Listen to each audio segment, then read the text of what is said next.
Hey, comrades, what's up? Hope everyone's doing great. Now that we're done with that stupid Secret Wars trash. It's time for good X-Men stories once again. So we begin with Dragons in Love. Oh, so the X-Men pop back into not New York, but Tokyo, Japan, and there's a bunch of Japanese kids looking in the sky. They're like, "Look, it's a dragon!" And that the little dragon that came with Lockheed is now super big, right? And they're like trying to figure out who it is, and then the X-Men just like pop in there and crash to the ground, and then the dragon like flies off towards Tokyo. Japan. Wolverine talks to the kids, kind of figure out what's going on. They try to figure out what's going on with Lockheed. Lockheed is clearly having some sort of like issue with like his lady love dragon. Like she's pissed off. I guess they had like a little conversation or something. We get some back and forth with Storm and Charles trying to like establish who the actual leader is and stuff. Because Charles is like, "Ro, go fly up and check on the New Mutants and Kitty Pryde and Cyclops," because Cyclops isn't with them. And then Rogue looks over at Storm and is like, "What? You're the boss. You tell me what to do. This guy is not the boss." And then Wolverine thinks about how it's going to cause a lot of conflict if Charles can't like figure it out. They can't get like a firm establishment. And then he thinks about how part of the reason she probably made all these adjustments for her personality was to kind of adapt for when Cyclops came back originally. And they had like a back and forth about who was going to be the leader and whatnot.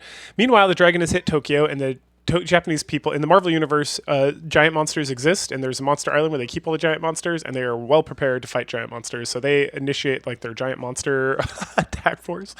For some reason, Mariko is there, or Mariko. If you don't remember her, that's Wolverine's like wife-ish thing. I guess they never really got married, but she's there and she's like very concerned because she sees that Wolverine has also showed up and wants to make sure he's okay. And then her subordinate's like, "Are you care more about your land or about your Gaijin lover?" And she's like, "I am the leader of Clan Yoshida. You will shut the f up and you will do what I tell you to do." It was Balzer. So the dragon starts destroying Tokyo. The X-Men roll in and we get some fun battles with them, like rescuing people, fighting the dragon, going back and forth. Sunfire shows up to assist, which is needful. The Tokyo like defense force rolls in and starts blasting at the dragon as well. Charles gets knocked, like he gets covered with rubble, and then he kind of has a freak out. But in the middle of all that, we take a little break and go see Madeline Pryor on their little like Tahiti beach home or beach vacation that her and Cyclops were like going on, and she's just looking sexy and fine with all her fancers chilling. And then Cyclops just like drops out of the sky, and and she's like, "I was so worried about you, la la la." And he's like, "Oh, don't worry, baby. I apologize. You know, I did mention that I am Cyclops, and that there will be a lot of issues and like kidnappings and stuff, and so I apologize." And she's like, "It's okay. I love you no matter what." And back to Tokyo. The dragon takes care of the defense force, and then Storm's trying to like hold back the crazy wind and like blast the dragon and stuff. And this is where Charles has like his freak out where he feels like his legs aren't working again, and he's like panics. And then Wolverine's like, "Hey, calm it the f down, bro." And so Colossus goes and rescues him. Meanwhile, Wolverine finds this woman and her child, Amiko. And Miko's very important because Wolverine essentially adopts her. Not right now. He makes like the pledge. The woman's like dying, and he rescues a little girl. And then she's like, "Oh, please, like take care of my daughter." And Wolverine like swears that like, you know, no matter what, he'll take care of Miko, and even if he has to raise her himself, like she's his own daughter, he'll make sure it happens. And she's like, "Thank you, Gaijin." And that's like the way that I got them. So cute. Meanwhile, Storm is all beat up from like trying to fight with the dragon. And Sunfire saves her, but then he gets knocked down into the ground, and the kids are like, "Oh, it's Sunfire, blah, blah, blah." And right as the dragon's about to come, like, finish him off, Lockheed shows up and, like, starts yelling in, like, the dragon language at the other dragon, and then, like, blasts her with fire, and then she goes off, like, because she's all satapotamus, and there's some commentary about how, like, she's a spurned lover, and how it's, like, Lockheed was just there for, like, the one-night stand, and then she's acting all immature and stuff. So Lockheed drives her back, and then she, like, pops out of existence. And so miraculously, because of the X-Men's help, there was very little death and destruction, despite what we saw. And so Mariko's like super happy about that. And we get a shot with all the X-Men, which the X-Men now consist of, this group of X-Men consists of Charles, Storm, Colossus, Nightcrawler, and Wolverine. And they're talking to Sunfire about what's going on, and they talk about Lockheed, and Charles mentions that he can't like communicate with Lockheed because he's like a truly alien being. And then Colossus, I think, thinks about how Lockheed's like in love with Kitty, and so like that's why he's not really in love with the dragon. He was just trying to like get it in or whatever. And then they have a little talk about raising a family and being together, and it's very sad because Wolverine and Mariko. It's like a lot of allusions towards that and whatnot. Oh, there's also a little thing where he looks he has the police like look into any family that Amiko might have to raise her, and if not, he'll take full responsibility. The epilogue of this cute little story. This is issue like 10 or 181. If we get, I think it's the president. Philip takes fiscal expertise to build a good overall. It might just be two senators talking. It's Robert Kelly, who's a senator, and it looks like they're in. Are they in the White House? I don't know. He calls him senator, so I think this old man with like the mustache might be the president. Anyway, they're talking about the Mutant Affairs Control Act, which essentially is going to enslave mutants, treat them like nuclear bombs, and register them and stuff like that. And so we get more of that kind of like fun X-Men stuff going on. All right, the next issue focuses heavily on Rogue and her whole situation, and I was trying to remember because it deals a lot with the Carol Danvers thing. It's issue number 182, and I don't know if we ever addressed that in the Uncanny X-Men. I know there was like a Captain Marvel issue about it, but okay, so we'll get there. But we already know that Rogue got her superpowers essentially from stealing Carol Danvers' whole business, and the reason she came to the X-Men was because she was having issues with the Carol Danvers' personality inside her. All right, so we pick up with Rogue. She's flying all the way across. She like does some maneuvers, heads into the X-Mansion, just finds nobody there, which is unusual because the New Mutants should be there at least. And then she goes to Professor X's office and listens to some messages. One of the messages is from Madeline Pryor, and then there's a message from Michael Rossi about something going to Shield Helicarrier and something. And then she like freaks out and takes off, which is like, she doesn't know who this guy is. Why is she freaking out so much? And then the last message is from Ilyana Rasputin, who mentions that Kitty got kidnapped and is being brainwashed by the Hellfire Club up in the Massachusetts Academy with the Hellions, and that her and the New Mutants are heading up there, which will be like the next arc we cover, because that's kind of going on while this is going on. And she also left a note detailing what was going on with all that. Meanwhile, at the Shield Helicarrier, Rossi's being beat the crap out of by some jerkface, and there's another guy there who's trying to get him to stop being such an a-hole, and then he kind of meanders off once the guy finds out that Colonel Rossi was looking up stuff on Sebastian Shaw and the Hellfire Club because dun dun dun, he actually works for them. So he contacts Shaw, who's doing fine, and Tessa's doing great, his little assistant. And he's like, hey, have you seen this guy? He's looking up stuff for you. And like, no, just go kill him. And the guy's like, all right, done. And then Sebastian gets a call, or like a telepathic call from the White Queen, who's talking about how she's not only captured Kitty, but she's captured like all the mutants. And then she's like, ooh, you want to come meet all of these new students at my academy? And then Shaw's like, yeah, I'll be up there later.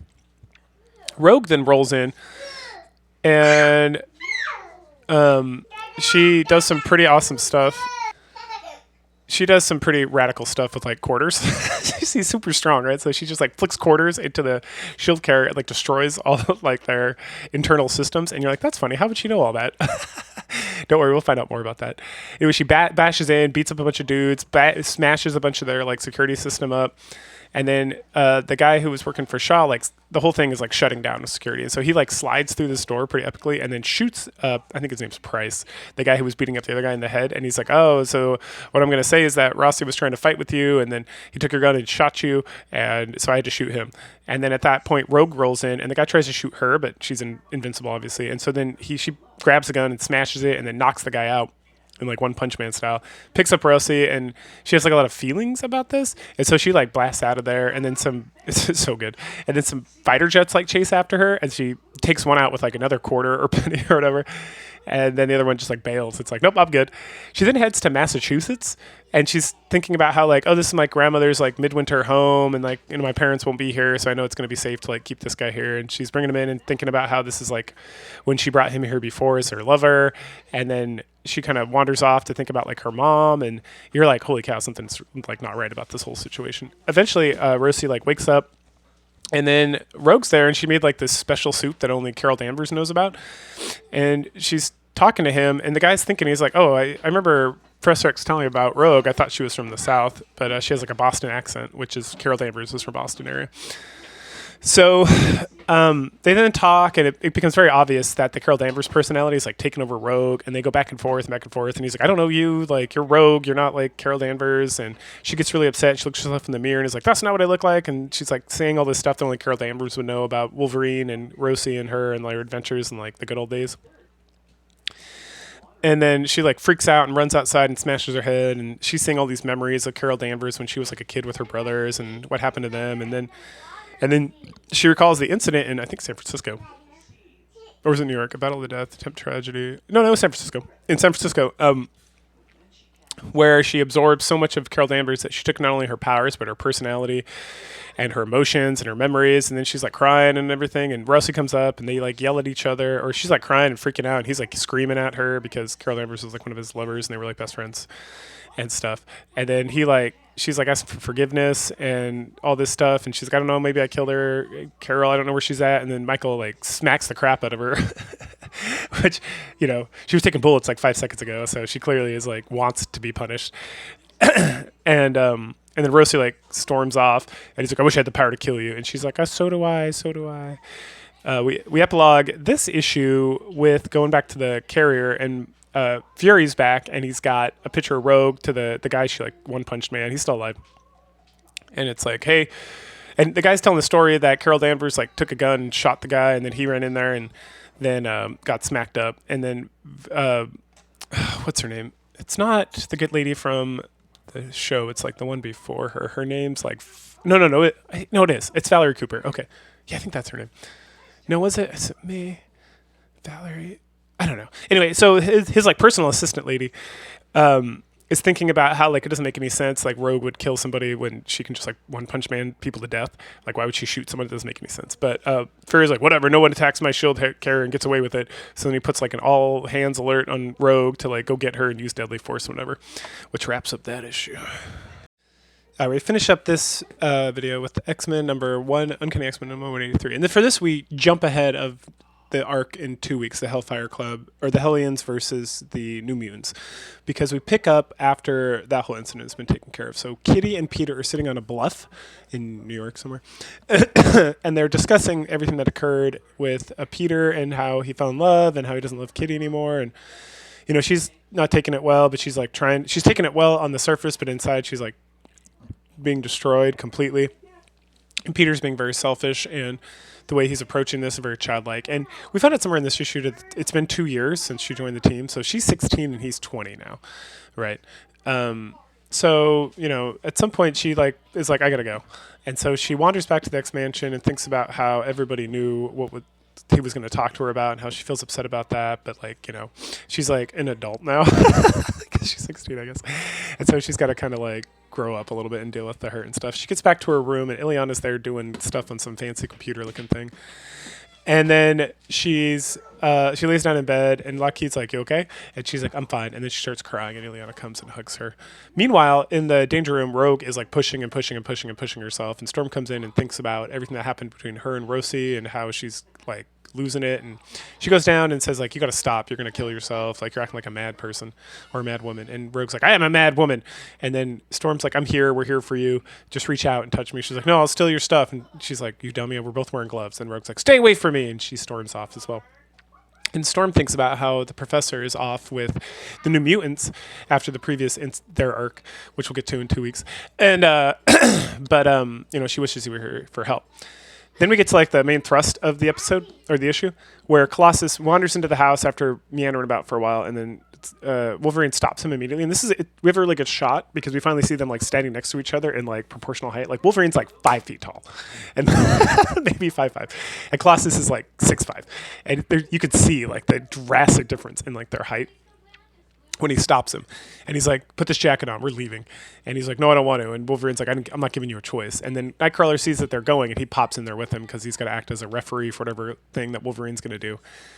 Back at the mansion, we get one more shot of Kitty. She's called her parents, she's packing up her stuff. Storm comes to visit, and they chit-chat for a little bit, and she's like, I just need a break. I already got permission from the professor. I'm going to go visit my mom and dad and kind of figure some stuff out. And then Storm's like, is this goodbye?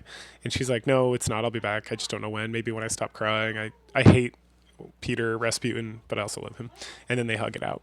And then we get like a kind of interlude over in Dallas. We get Mystique as Raven Darkholme, and Valerie Cooper, who I almost said in the last issue. So I was like, no, that's not this Val is a different Val. So Valerie Cooper she works for like some senator. She's a blonde chick, and they're talking about the Mutant Registration Act thingy that we got in the 2 issues ago.